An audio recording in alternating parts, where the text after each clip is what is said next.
Mari kita sambung cerita ini. Perjalanan dimensi waktu sang jenius. Bab 764. Raja Araria tampak berpikir untuk waktu yang lama. Lalu dia menelan ludahnya dengan susah payah. Wira hanya tersenyum. Setelah mengetahui bahwa Raja Araria sudah membuat pilihan, dia langsung berdiri. Kalau kamu sudah memutuskan, mari kita pergi ke istana bersama-sama. Ibu Suri akan menjagamu. Kalau kamu nggak memilih Ibu Suri, aku mohon Raja Araria jangan membunuhku. Bagaimanapun, aku sudah menyelamatkan nyawa putramu. Anggap saja aku meminta imbalan berupa pengampunan nyawa. Seharusnya kamu mengizinkan, kan? Tanya Wira sambil tersenyum. Kemudian, Raja Araria pun menarik napas dalam-dalam dan berkata sambil mengangguk, aku akan pergi bersamamu ke istana. Setelah mendengar kata-kata itu, Wira sontak tersenyum. Sementara itu, Senia telah menyiapkan teh dan menunggu di dalam istana. Di depannya, ada Raja Kresna dan Gyandra. Keduanya juga sedang menunggu. Pada saat ini, Gyandra bertanya dengan khawatir, Yang Mulia, apakah Wira akan berhasil? Aku percaya dengan Wira, jawab Senia sambil tersenyum. Dia memang sangat percaya pada Wira.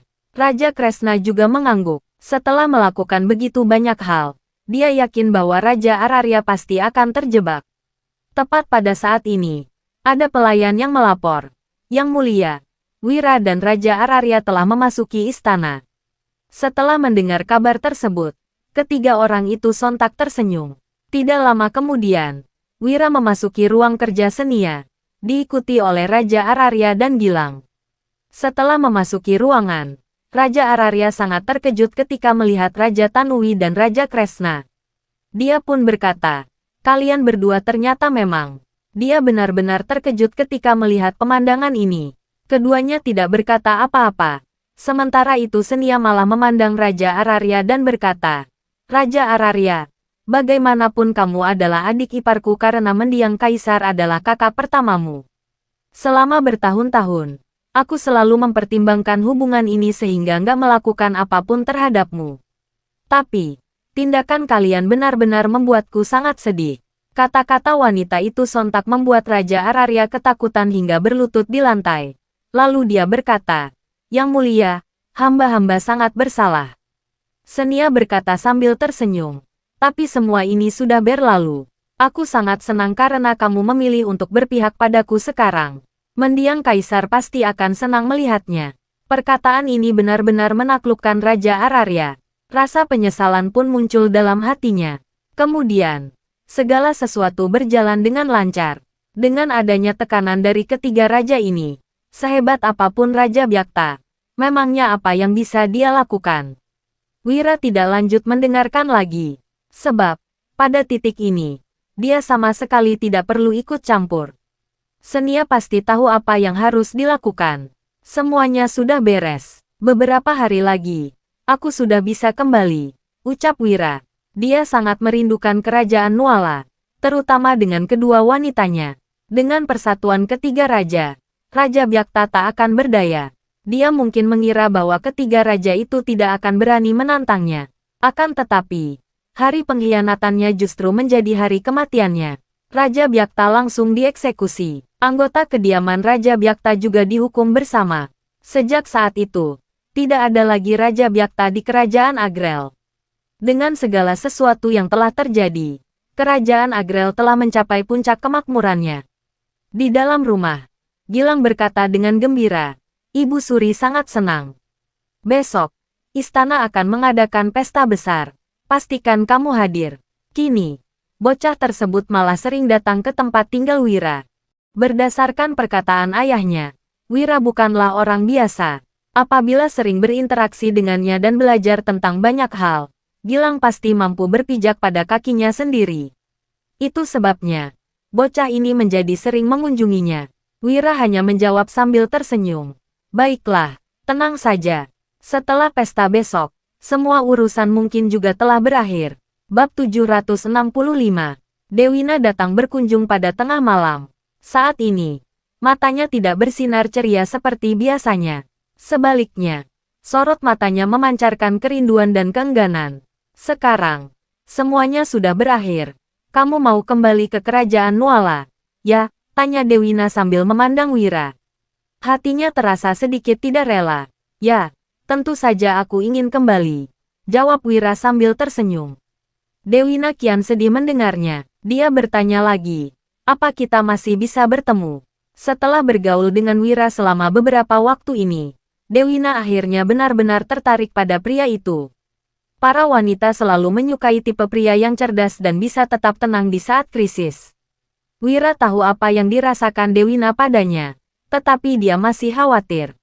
Waktu itu, dia sudah berjanji menikahi Dian tanpa seizin Wulan. Kali ini, dia tidak ingin melakukan kesalahan yang sama. Namun, Wira harus mengakui bahwa Dewina benar-benar menyentuh hatinya. Dia sudah banyak membantunya. Apapun bantuan yang diminta Wira, wanita itu selalu menyanggupinya. Biasanya, Dewina selalu terlihat ceria. Tak disangka, hari ini dia akan terlihat begitu sendu. Wira menarik napas dalam-dalam, lalu mengangguk dan berkata, kita akan bertemu lagi. Dewina mengumpulkan keberaniannya, lalu tiba-tiba bertanya, boleh nggak aku ikut denganmu? Dia tahu Wira sudah menikah dan sangat menyayangi istrinya, tetapi dia tidak bisa menahan diri untuk bertanya. Wira sadar, setelah berbagai hal yang terjadi, reputasi Dewina terkait erat dengannya. Jika dia pergi, wanita itu mungkin akan menjadi bahan gunjingan orang lain selama sisa hidupnya. Jelas-jelas Dewina mengetahui hal ini, tetapi dia tetap tidak mengeluh. Wira menarik napas dalam-dalam, lalu mengangguk seraya berkata, oke, kalau kamu mau, ikutlah denganku. Mendengar ini, Dewina sontak menghambur ke pelukan Wira dengan gembira. Kamu nggak menganggap aku wanita murahan, kan? Tanya Dewina dengan cemas. Nggak akan, aku tahu orang seperti apa dirimu, balas Wira sambil tersenyum. Wira tidak sedang berbohong, melainkan jujur dari lubuk hatinya. Dewina memperlakukannya dengan begitu baik. Jika membuatnya kecewa, hati Wira tidak akan pernah tenang. Tanpa Dewina, semua rencana Wira tidak akan berjalan semulus itu. Bagaimanapun, ada begitu banyak orang yang ingin membunuhnya. Meskipun dia bekerja sama dengan Ibu Suri, jika segalanya tidak berjalan lancar, dia tidak mungkin menyelesaikan masalah secepat itu. Dia juga tidak akan bisa segera kembali ke kerajaan Nuala. Dewina benar-benar banyak membantunya. Makasih. Tapi apa istrimu bakal keberatan dengan kehadiranku? Tanya Dewina lagi dengan cemas. Nggak akan. Justru karena istriku sangat penurut, aku jadi ragu. Kamu seharusnya bisa mengerti, jawab Wira. Dewina mengangguk dan berkata, orang lain pasti senang memiliki istri seperti itu. Tapi kamu sangat mencintai istrimu sehingga khawatir akan melukai hatinya. Aku mengerti dan aku sangat tersentuh. Kata-kata Dewina membuat Wira tertegun. Tersentuh, tanya Wira. Tentu saja. Ini menunjukkan kalau kamu adalah orang yang layak dipercaya. Siapa yang gak tersentuh dengan suami seperti itu? Ujar Dewina sambil tersenyum. Wira menggelengkan kepalanya sambil terkekeh-kekeh. Nilai-nilai di dunia ini membuat Wira merasa sedikit tidak nyaman. Bagaimanapun, prinsip monogami sudah mengakar di dirinya. Namun, dia yakin dirinya tidak akan berubah. Sebab, dia memaknai cinta sesuai prinsip pemikiran dunia lain. Berbeda dengan kebanyakan orang-orang dari dunia ini. Bab 766. Keesokan harinya, Senia sang Ibu Suri mengadakan perjamuan. Senia senang karena permasalahan internal dan eksternal kerajaan Agrel telah terselesaikan. Wira juga diundang untuk turut merayakannya. Senia melirik Wira sekilas. Dia sudah berjanji akan memberi Wira solusi untuk melindungi diri di kerajaan Nuala. Dia tentu akan menepati janjinya. Semuanya, seluruh negeri bersukacita. Aku pun sangat gembira. Hari ini, aku akan mengeluarkan dekret, ungkap Senia. Ucapannya ini membuat semua menteri sontak tertegun. Aku memutuskan untuk menobatkan Wira sebagai Raja Utar di Kerajaan Agrel. Dia akan menjadi raja pertama dengan gelar kehormatan khusus di Kerajaan Agrel. Posisinya akan sejajar dengan 3 raja lainnya. Gelar ini akan diteruskan turun-temurun dan tidak akan berubah selamanya. Lanjut Senia di hadapan semua orang. Begitu dekret kerajaan ini diumumkan, raut wajah semua orang tampak terkejut. Wira menjadi raja kerajaan Agrel. Raja pertama dengan gelar kehormatan khusus. Ini benar-benar sulit dipercaya. Para menteri buru-buru menyatakan keengganan mereka. Yang mulia, itu mustahil. Tahta kerajaan Agrel adalah milik orang-orang dengan darah bangsawan. Wira bukan rakyat kerajaan Agrel. Apalagi keturunan keluarga kerajaan. Mana bisa dia menjadi raja? Benar. Ini benar-benar tidak bisa diterima. Yang mulia, mohon pertimbangkan lagi. Para menteri ini menolak keputusan Senia juga demi kepentingan kerajaan Agrel. Hanya saja, pandangan mereka kurang jauh sehingga mereka tidak bisa melihat keuntungan dari keputusan itu. Raja Kresna adalah yang pertama kali berdiri dan berkata, Yang mulia, biarpun menobatkan Wira sebagai Raja Utar berada di luar tradisi, kontribusi Wira sangat besar pada kerajaan ini. Hamba rasa Wira pantas memangku tahta. Semua orang langsung tercengang. Raja Kresna yang tidak pernah ikut campur dalam politik adalah orang pertama yang membela Wira. Apa maksudnya ini? Saat semuanya masih terheran-heran, Raja Ararya juga berdiri dan berujar, Yang mulia, hamba setuju Wira menerima gelar ini. Gyandra pun menimpali, Yang mulia, hamba juga setuju kalau Wira pantas mendapatkan tahta. Mereka semua tahu bahwa Wira adalah pria berbakat.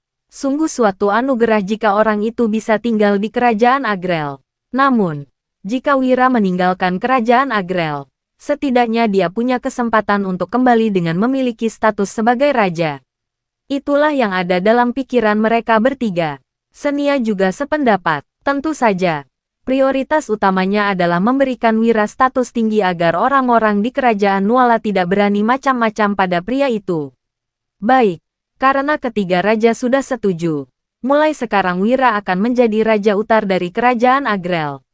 Dia akan menjadi bagian penting kerajaan Agrel. Siapapun yang mencelakainya tidak akan diampuni kerajaan Agrel. Umum Senia lagi. Ucapan ini tidak ditujukan pada orang-orang di sana, melainkan untuk orang-orang kerajaan Nuala dan berbagai kerajaan lainnya.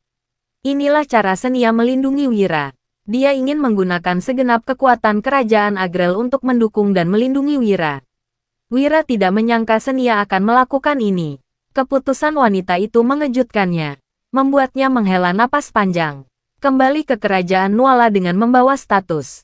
Ini akan mendatangkan banyak masalah baginya. Namun, Wira juga tahu bahwa tanpa gelar itu, dia akan sangat kesulitan kembali ke kerajaan Nuala. Orang-orang di istana tidak mungkin melepaskannya. Dengan status sebagai Raja Utar, setidaknya keamanannya terjamin. Wira, apa kamu bersedia? Tanya Senia sambil memandang Wira. Hamba bersedia, tapi hamba punya satu permintaan. Jawab Wira, katakan, ujar Senia. Bab 767. Hamba ingin meminta izin yang mulia untuk berbisnis di kerajaan Agrel, kata Wira perlahan. Ucapannya ini membuat semua orang tertegun. Wira melakukan ini demi mengumpulkan pundi-pundi yang cukup. Di era ini, hanya orang-orang yang punya uang yang sanggup melawan penindasan. Jadi, Wira pun mulai membuat strategi. Tadinya, dia hanya ingin menjadi orang kaya. Namun, kini sudah terjadi berbagai hal yang rumit. Jika Wira ingin menjalani kehidupan yang bebas dan bahagia, dia harus membuat beberapa orang yang senang berbuat semena-mena tidak berani bertindak gegabah. Mengumpulkan uang adalah langkah pertamanya. Baik, sahut Senia. Langsung menyetujui permintaan Wira. Bisnis Wira di kerajaan Agrel otomatis juga akan membantu perekonomian kerajaan Agrel. Ini akan menguntungkan kedua belah pihak. Tak lama, perjamuan itu pun berakhir. Berita tentang perjamuan malam itu tersebar ke kerajaan Nuala keesokan paginya dan sampai ke telinga Raja Bakir. Ardi si penasihat kanan langsung berkata, Yang mulia, Wira dinobatkan sebagai Raja Utar oleh kerajaan Agrel. Takutnya, dia sudah mengkhianati kerajaan Nuala. Kita tidak boleh berbelas kasihan pada orang itu. Dimas si Menteri Perindustrian juga menimpali. Ya, Yang mulia, Wira sudah berani bergabung dengan kerajaan Agrel. Dia dan seluruh keluarganya harus dihukum atas kejahatan itu. Mendengar ini, Kemal si penasihat kiri buru-buru berkata, Yang mulia, saat ini kita baru mendengar Wira dianugerahi gelar itu. Tidak berarti dia benar-benar setuju. Terlebih lagi, Wira pasti menjalani hari-hari sulit di kerajaan Agrel. Dengan status ini, dia setidaknya punya jaminan. Hamba rasa dia menerima gelar ini karena dia juga ingin kembali ke kerajaan Nuala secepat mungkin. Meski berkata begitu, Kemal merasa sangat tidak senang. Wira telah melakukan banyak hal yang menyebabkan kedengkian Raja Bakir. Kemal bahkan tidak akan terkejut jika Wira memilih untuk tinggal di kerajaan Agrel. Namun, dia percaya pada pria itu. Iqbal berkata bahwa Wira adalah pribadi yang menghargai cinta dan berbudi luhur. Dia tidak mungkin meninggalkan istri, keluarga, dan orang-orang dusun Darmadi. Jadi, Kemal yakin bahwa Wira akan kembali. Selain itu, Kemal diam-diam juga turut gembira bagi Wira. Dengan statusnya sekarang, Wira dapat melindungi dirinya sendiri dimanapun dia berada. Setidaknya, istana tidak akan berani mempersulit Wira. Sebab, siapapun yang berani mencelakai Wira akan memancing kemarahan kerajaan Agrel. Jika kedua kerajaan kembali berperang, itu akan sangat merugikan kerajaan Nuala. Wajah Raja Bakir menjadi sangat muram. Dia tidak menyangka Wira akan diangkat menjadi Raja Utar di kerajaan Agrel. Wira menjadi raja dengan gelar kehormatan khusus pertama dalam sejarah kerajaan Agrel. Kehormatan yang diterima Wira ini membuatnya sangat marah. Raja Bakir merasa seperti dikhianati. Cukup, dengan menjadi Raja Utar, Wira sudah mengkhianati kerajaan Nuala. Nggak peduli sebagus apa penjelasan kalian, itu nggak akan berguna. Sampaikan dekretku, seru Raja Bakir. Kemal menjadi sangat cemas dan buru-buru berkata, Yang Mulia, tolong jangan melakukan ini. Masalah ini hanya rumor dan belum dikonfirmasi kebenarannya. Selain itu, biarpun Wira diberi gelar raja, belum tentu dia benar-benar membelot ke kerajaan Agrel. Mungkin itu hanya strategi Wira. Hamba rasa, Yang Mulia lebih baik menunggu keputusan Wira. Mendengar ini, ekspresi Raja Bakir menjadi sangat masam. Dia ingin memerintahkan orang untuk melenyapkan Wira dan seluruh keluarganya sekarang juga. Setiap orang yang berada di pihak Wira harus ditundukkan. Namun, Raja Bakir tidak bisa mengabaikan ucapan Kemal. Dia tahu bahwa Kemal dan sekutunya berusaha melindungi Wira. Kali ini, dia ingin melihat apa yang sanggup dilakukan orang-orang ini untuk Wira. Jika ada orang yang melanggar batasan, Raja Bakir tidak peduli meski ibu kotanya akan digenangi darah. Baiklah, aku akan menunggu. Kuharap Wira nggak mengecewakanku, tandas Raja Bakir. Setelah mengatakan itu, dia langsung pergi dengan raut muram. Di saat yang sama, berita tentang Wira yang diangkat menjadi raja oleh kerajaan Agrel juga sampai ke telinga banyak orang di kerajaan Nuala. Putro, Iqbal, Yuda dan lainnya juga mengetahuinya. Mereka terkejut sekaligus cemas. Bagaimanapun, mereka paling tahu orang seperti apa Raja Bakir itu. Bab 768. Wira tidak mengetahui pergolakan di kerajaan Nuala. Saat ini, dia sedang sibuk mengatur bisnisnya di kerajaan Agrel. Menghasilkan uang adalah hal yang terpenting. Dengan dukungan keluarga kerajaan, segala sesuatunya menjadi mudah. Wira mendirikan bisnis di kerajaan Agrel dan menamainya toko sederhana. Nama ini akan digunakan untuk berbisnis di kerajaan Agrel. Wira tidak akan menyerahkan teknologinya kepada kerajaan Agrel, melainkan berencana membentuk saluran bisnis. Bagaimanapun, masih ada hubungan bisnis antara kerajaan Nuala dan kerajaan Agrel. Sebagai Raja Utar, Wira bertanggung jawab atas toko sederhana secara keseluruhan. Namun, toko di ibu kota akan dikendalikan oleh Raja Kresna secara pribadi. Wira cukup tenang dengan pengaturan ini.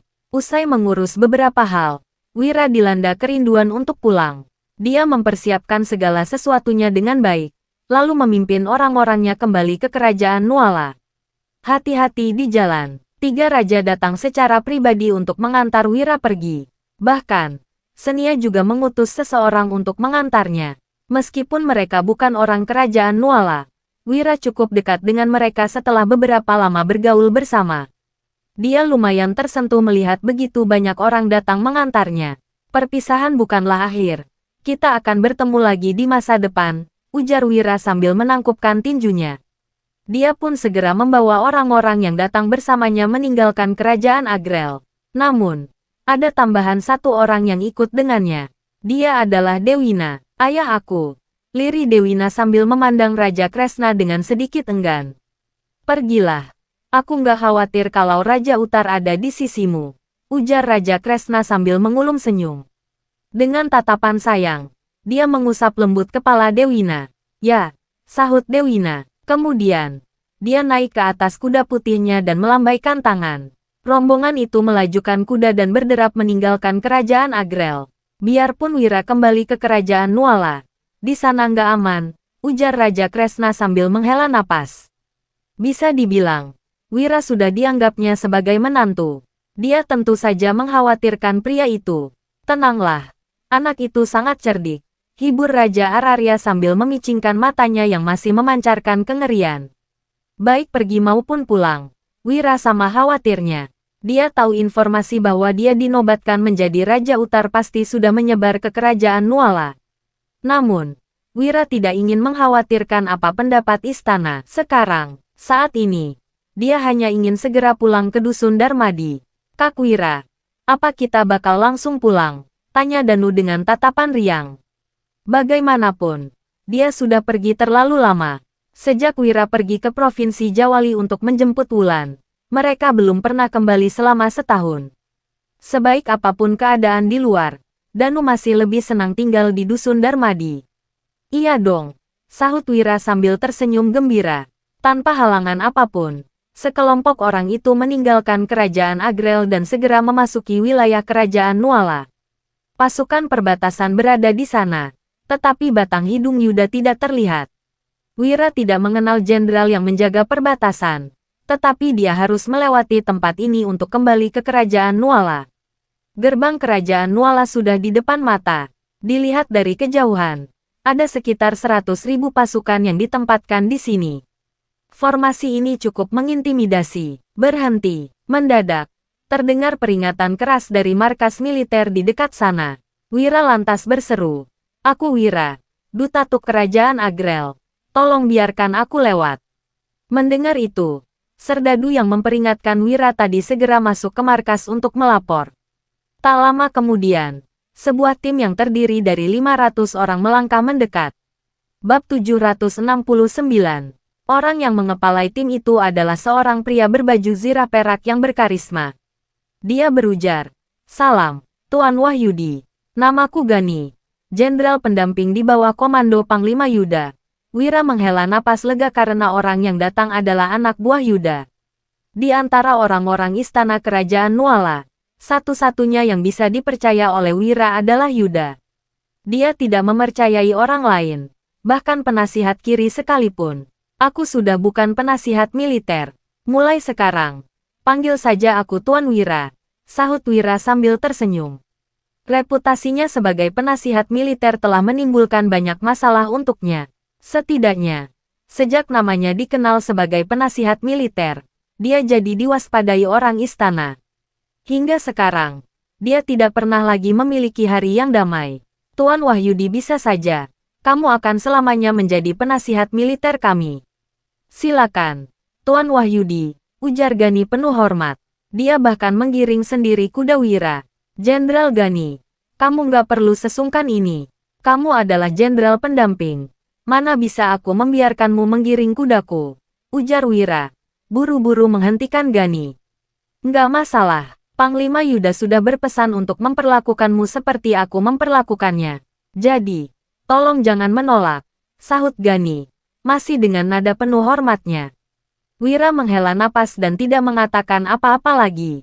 Dia mengikuti Gani yang menggiring kudanya ke markas militer pasukan garda depan. Setelah sampai di sana, Gani segera mengatur tempat untuk Wira, lalu mengadakan jamuan dan mempersilakan Wira duduk di kursi utama. Tuan Wahyudi, silakan duduk, ujarnya. Jenderal Gani, tolong jangan begini. Ini nggak baik. Aku sudah lama berhenti menjadi penasihat militer. Bahkan kalau aku masih penasihat militer, aku nggak seharusnya duduk di sini, kata Wira sambil tersenyum. Kemudian, dia duduk di sisi kiri Gani. Melihat ini, Gani pun tidak memaksa dan segera memulai jamuan makan. Sambil menatap Wira, dia bertanya dengan cemas, Tuan Wahyudi, kamu pasti sangat menderita di kerajaan Agrel, ya? Gani tahu cukup banyak tentang Wira. Enggak kok, sahut Wira sambil mengulum senyum. Tuan Wahyudi, Kamu benar-benar ahli strategi. Bahkan setelah pergi ke kerajaan Agrel, kamu berhasil kembali tanpa cedera. Aku kagum. Sanjung Gani dengan mata yang memancarkan keterkejutan. Wira hanya mengibaskan tangannya, tidak meneruskan topik itu. Kemudian, dia teringat sesuatu dan buru-buru bertanya. Ngomong-ngomong, mana Yuda? Apa dia sudah kembali ke ibu kota? Gani menjawab. Ya, selama nggak ada perang, Panglima Yuda ditempatkan di ibu kota. Yang mulia nggak membiarkan Panglima Yuda mengomando pasukan. Wira hanya bisa menghela napas. Raja Bakir benar-benar keras kepala dan penuh curiga. Jika dibandingkan, sebenarnya pria itu tidak jauh berbeda dengan Senia. Apa boleh buat, kalian, para bawahan harus lebih berhati-hati. Jangan sampai membuat masalah bagi Panglima Yuda. Mengerti, ujar Wira tanpa daya. Gani mengangguk sedih. Siapapun akan kecewa saat diperlakukan seperti ini. Hanya jika dibutuhkan, barulah mereka diberi kekuasaan dan pasukan oleh sang raja. Sebaliknya, saat mereka tidak dibutuhkan, mereka disingkirkan jauh-jauh tanpa belas kasihan. Ngomong-ngomong, berhubung Yuda sudah dikirim kembali ke ibu kota, raja pasti nggak membiarkan kalian memimpin pasukan perbatasan, kan? Siapa yang mengomando 100.000 pasukan ini sekarang? Tanya Wira. Tebakan Tuan Wahyudi tepat. Kami nggak diizinkan memimpin pasukan secara keseluruhan. Aku cuma bisa membawahi 10.000 pasukan garda depan untuk menjaga benteng pertama. Sisa pasukan dipimpin oleh Adnan Si Amangkurat Adiluhung. Dia itu adik ipar yang mulia. Orang yang mewarisi gelar Amangkurat Adiluhung dari pendahulunya. Jelas Gani. Ucapan Gani membuat Wira sontak mengernyit. Adik ipar raja. Sepertinya orang ini tidak akan membiarkan dirinya memasuki wilayah kerajaan Nuala dengan mudah. Usai memikirkannya sejenak, Gani berkata, Tuan Wahyudi, kamu bisa melewatiku wilayahku dengan lancar. Tapi, kamu mungkin nggak bisa melewati wilayah Amangkurat Adiluhung dengan begitu mudah.